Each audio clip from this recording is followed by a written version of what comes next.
What's going on, guys? My name is MrDalekJD, and in this video we are going to be discussing some little details which are new to us, which Jason Blundell revealed after the Zombies Comic-Con panel. Tons of info went down yesterday, including the amazing Blood of the Dead intro cutscene, which you'll see being played in the background here. But if you want to watch that without any talking and just watch it raw, then I definitely advise you to check the link down below in the description, or this eye that's popping up on your screen now. And also covered a video talking about the Zombies Mystery Box Edition, as well as some new classified and Blood of the Dead information, which I uploaded late last night. All those videos down below in the description or as an interactive eye. But in this video, we are going to be talking about some new specific details which Jason's given to us about Black Ops 4 Zombies and the main systems on how the game is going to work. Not only that, but PlayStation got to ask 15 questions to Jason Blundell about Black Ops 4 Zombies, and these are all questions which have come from different members of the community,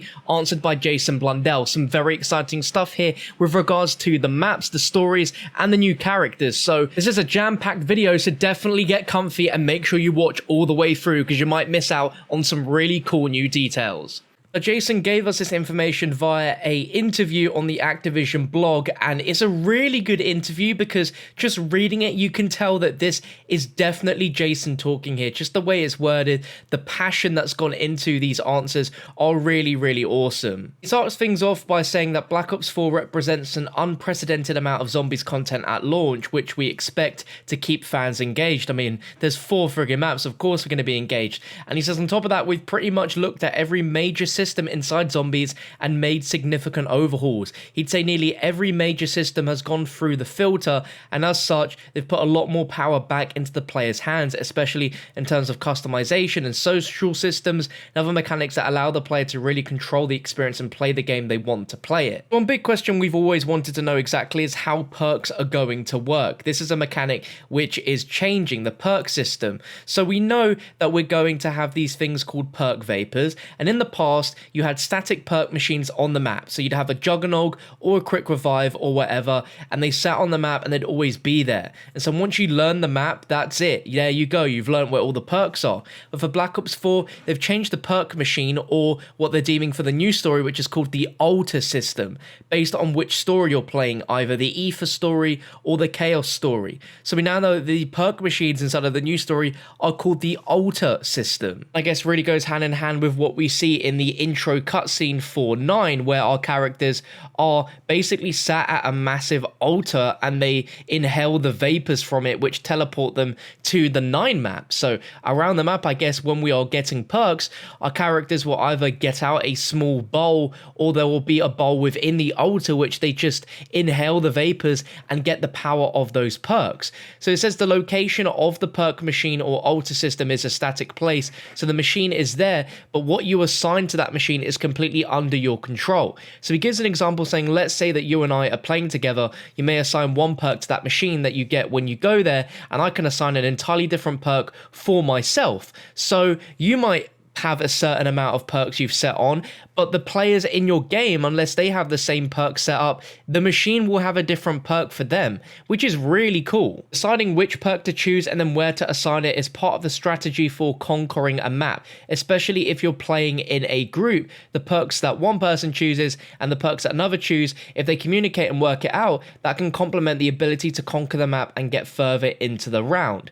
Treyarch have also changed loadouts, something which they added in Black Ops 3, choosing weapons, choosing attachments, and the more that you use the weapons, the more powerful they get. So as they're going back into these maps, the arsenal is improved and is tailored to the playstyle and how much of Zombies you've played. And on top of that, they have special weapons that you can choose, and once picked, as you're playing through, the more zombies you're killing, you're able to upgrade that weapon, becoming more and more powerful. The weapon at the beginning of the match is very different to the weapon at the end of the match, because it gets more powerful as you use it. Also, you only get to use it for a short amount of time, then you have to wait for it to recharge again. What that will do is give you a different cadence and different tempo to the map because it is an incredibly powerful weapon. And I guess we see some examples of that in the trailer for Voyage of Despair, as we see Scarlet use her sword, which is her ability apparently from the leaked info we got on Reddit, but apparently it's a weapon which you can only use for a short amount of time, and as you use it and it recharges again and you use it more, it becomes even more powerful. Jason says right now in game testing you'll see situations like, oh my god, we're losing, about to die, and then boom, the special weapon comes in and suddenly the tempo of the game and mechanics and the way it all fits together suddenly changes. As a very distinct difference from the past, where the way you'd normally start a zombies map to the way you'd end it was pretty much the same tempo. Sure, the zombies were getting harder, assuming you're not doing any of the Easter egg quest, it's just getting harder and that's it. But now based on how you're killing or what you're doing means you can have these moments where the entire tempo of the gameplay changes, and so that's led to a different cadence in the gameplay. Not only that, but they now have equipment as well. Different equipment allows you to take on the zombies in different ways. He gives some examples like turrets or sticky grenades and special equipment that you use. All of those things come together means that you can really make a bespoke zombies experience every time you play. Not just for you, an individual, but if you've got multiple players in the same sessions, how will that equipment and your abilities work together? By hearing that there's different equipment now for you to equip in your loadouts, having a turret was not the first thing that I thought about. I imagine if you could take in a death machine as your different equipment, that would be nuts. And I think the way they're doing it is the special weapons are going to be related to the character you're playing as got leaked a few days ago. And this is my assumption, that just like with the specialists that have their own weapon and their own special equipment, each character might also have their own special equipment. And this is where things like the turrets or sticky grenades could come in to sort of be more tailored towards the sort of character that you're playing as and what sort of weapon they'd have. Aside from that, the rest of the blog post features some really interesting conversations with Jason Blundell, just on a programmer and developer level, on how he designs things, including Easter eggs and secrets in zombies. So if you want to read that, I'll include a link in the video's description. But now we're going to move on to the PlayStation Q&A, where they got to answer 15 questions about Call of Duty Zombies to mark the fan favorites mode's 10th anniversary, which is pretty crazy. So here we go, a 15 question spree, which involves a ton of things, including BO3 and BO4. The first question: did Shadows of Evil influence the design decisions or flow of any of the new Black Ops 4 maps? And Jason says Shadows is one of the maps where they really tried to challenge expectations, not just regarding time period and tone, but also through the sheer scale and variety of the environment. More significantly, it was also a new cast of characters, so in that sense, Shadows, along with the original mob, was one of the maps that gave us the confidence to take the narrative out of the Ephah timeline. Now with Voyage of Despair, how does the setting and time period fit into the overall zombies mythos, as it seems like quite a departure? And Jason says he thinks that's what's fun about where they are now with Black Ops 4 zombies, no longer confined to war-torn environments and grizzled soldiers. They can look at other places and events from history and scratch beneath the surface to explore ancient myths and legends in addition to the more modern ones. Now when it comes to 9, that's probably one of the biggest departures that we could imagine from a zombies map, so how did this concept come together? Jason goes, again, it's about moving away from traditional battle locations and into something visually exciting that's never been explored before. Aesthetics aside, there are of course significant narrative reasons why the characters are there and what that experience will mean for their individual journeys and for the story as a whole. The next question is the new story fully disconnected from the Ephah story? And that was via my boy ChromaStone10. And they reply, yes, the Chaos and Ephah stories are completely disconnected from each other. So that's another confirmation that these two stories are very much separate, completely disconnected. But I still feel at some point they might join together, maybe by the end. I still believe in it, and I'm sure you guys do as well. Next question: what should we know about each of the 4 new souls? Are they good? Are they bad? How do they know each other? Via @ICBears. And the answer is the new characters are all linked through their respective relationships with an eccentric adventurer called Alistair Rhodes, which is of course Scarlet Rhodes' father. After he gets into trouble with the game's antagonists, his daughter Scarlet brings the crew together. As to whether they are good or bad, that's something we want to leave for the fans to discover. As with a lot of Treyarch's characters, the answer is never quite that straightforward. Oh man, I'm looking forward to this one. The next question is, what are the differences between mob and blood? From ANG3X6_. Aside from being a very different story, one that fills a specific gap in the Ephah timeline, the environment has been significantly expanded with all new Easter eggs and quests, so while players will encounter elements familiar from the original mob, they won't have too much of an advantage when it comes to surviving and uncovering the levels' secrets. Awesome! So now we get into weapons, perks and customization, which we spoke about earlier in the video. So, are there any plans to reintroduce classic weapons from prior games, or will the arsenal largely stick with existing Black Ops 4 weaponry? The answer is, as with previous games, the arsenal will be largely drawn from other game modes, but there will be some unique additions made as the season progresses.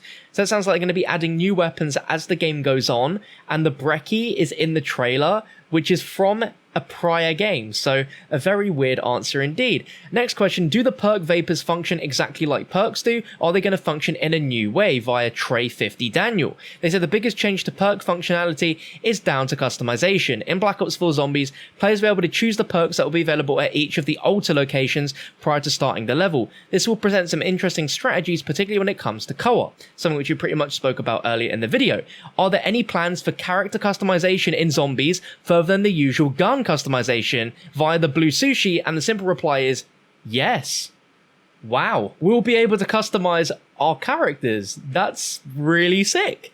The next question, the mystery box is a classic Zombies trope. Will it see any new wrinkles for Black Ops 4? Yes. One example I can mention is that it's now possible to decline taking a weapon from the box, but offer your teammates the opportunity to take it instead.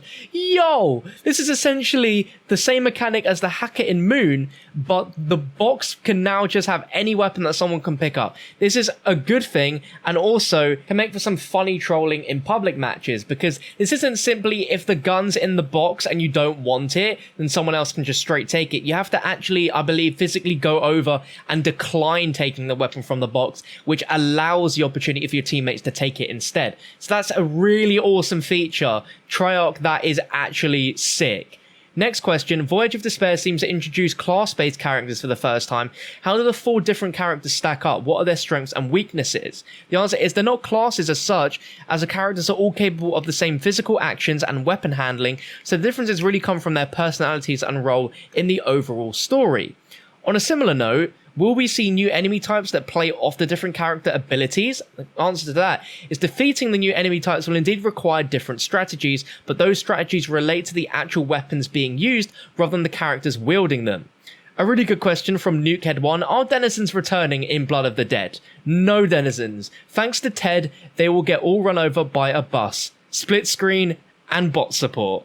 Next question, will zombies support local split screen play? This is obviously a really important question because local split screen is still really awesome even in 2018. And the answer is yes. So that's really cool. And finally, what work is Treyarch putting into the new bot support? Any design goals that they can share? And they just said they don't want the bots to play the game for you, so they won't solve Easter eggs. They will, however, allow everyone to experience dialogue and narrative elements that solo players traditionally miss out on. And that's all we have for the Q&A, but a lot of gameplay details discussed within this video. Let me know what you think of all of this down below in the comment section. There's a lot of fantastic gameplay improvements, which I just can't thank Treyarch enough for, because it all sounds amazing and genuinely like a progression which, you know, we naturally should have expected, but you just never really think about this stuff, and then bam, they just do this stuff to make the quality of life even better for zombies. If you enjoyed the video, then make sure you slap a big fat like rating on it and let me know your thoughts, and subscribe with notifications turned on so you never miss out on the latest and greatest Black Ops 4 zombies news and information. But thank you so much for watching. I'll have another video out later today, if not out already, breaking down the Blood of the Dead intro cinematic, so that will be either on your screen now to click or link down below. Please go ahead and watch that, as that will be a very cool video. But thank you so much for watching all the way through to the end. I appreciate it a lot. You guys are amazing. I'll catch you next time.